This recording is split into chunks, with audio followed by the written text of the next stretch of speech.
Student थी Nancy कोडोरो, उनको पढ़िए। उनका थीसिस है, उसका नाम है the male inexpressiveness. Males do not have the capacity of expressing their emotions.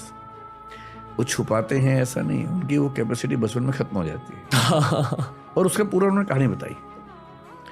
कहानी ये बताई कि जब बच्चा 6-7 साल का होता है, आप देखेंगे जब बच्चा पैदा होता है, बेटा हो या बेटी हो, माँ के साथ चिपक के सोता है जी। तो उसको माँ के साथ बड़ा सुकून मिलता है, उसको लगता है कि यही मेरा संसार है, क्योंकि माँ उसकी सभी ज़रूरतें पूरी करती है, तो उसको कंफर्ट लगता है वहाँ।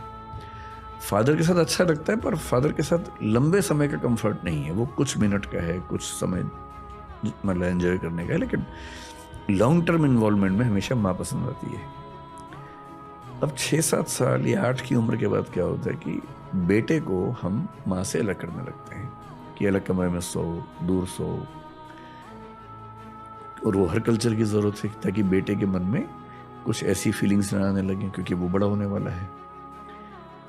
बेटी को वो दिक्कत नहीं आती है, तो माँ और बेटी ज़िंदगी भर एक साथ सो भी सकती हैं, हर तरह की बात कर लेती है, क्योंकि माँ के जीवन के अनुभव और बेटी को जो अनुभव होंगे किशोरावस्था के बाद वैसे ही सेम होने वाले हैं।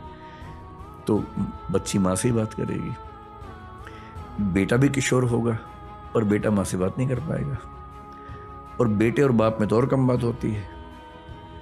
तो जो बेटा नाम का जो प्राणी है ना घर के अंदर, वो इमोशनली बहुत अकेला है। वो जब बड़ा होता है तो वो अपनी बातें, specially the changes in body जो उसको फील होते हैं, बाप से तो वो कोई बात नहीं कर पाता, तो ये तो क्या ही करेगा। माँ भी इन मामलों में थोड़ा सा पर्दा रखती है बेटे के साथ, बेटी के साथ नहीं रखती है। बहन से कैसे बात करे इस तरह की। भाई अगर है बराबर उम्र का तो शायद कर ले, पर बहुत कम घरों में भाइयों में दोस्ती वाला संबंध होता है। आमतौर पे वहाँ वो सम्मान और रिस्पेक्ट वो हावी हो जाता है। इसलिए 13-14 साल के लड़के के पास कोई चारा नहीं है सिवाय इसके कि वो अपने दोस्तों से बात करे। दोस्त भी उतने ही अकेले हैं अपने अपने घर में, सही किसी को नहीं पता है, तो कहीं कहीं से वो ज्ञान चुराते हैं, आपस में शेयर करते हैं, गैंग बनाते हैं अपना। और क्योंकि घर के अंदर से वो इमोशनल स्टेबिलिटी उनको नहीं मिलती है, सपोर्ट नहीं मिलती इन मामलों में, तो लड़के, मतलब नैन्सी कोडोरो जो बता रही है, मैं उनकी बात बता रहा हूँ जी। तो लड़का एक विद्रोह के भाव में रहता है कि मुझे मेरी माँ ने मुझसे अलग कर दिया और मैं अपनी बहन की तरह माँ के साथ नहीं रह पाता हूँ। तो घर की दुनिया से डिटैच होके बाहर की दुनिया में सुकून ढूंढता है।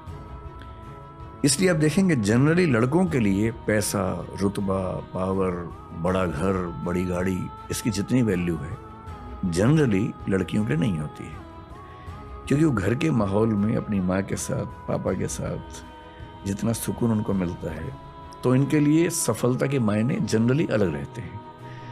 वो सफलता प्यार मोहब्बत में ज़्यादा देख पाती हैं। इसलिए आप फिल्मों में देखेंगे जब लड़के लड़की मिलते हैं तो लड़की क्या बोलती है, एक छोटा सा घर हो, तुम रहो मैं रहूं। लड़का ऐसी बात आमतौर पर नहीं बोलता है। उसका सपना छोटा घर नहीं है, उसका सपना केवल तुम रहो मैं रहूं नहीं, उसका सपना है कि एक महल हो, 50 नौकर चाकर हो, 20 गाड़ियां हो, क्योंकि वो खुद को साबित करना चाह रहा है बाहर की दुनिया में। और लड़की, सभी नहीं, जनरली लड़कियों के लिए सुकून का बिंदु है घर, परिवार, दोस्तों का समूह, एक छोटा समूह जहां इमोशंस आपस में शेयर हो जाएं, न कि ऑब्जेक्ट्स से वो अपने आप को डिफाइन करें। और ये इसकी जड़ है बचपन का वो अनुभव जब बेटे को माँ से अलग किया जाता है।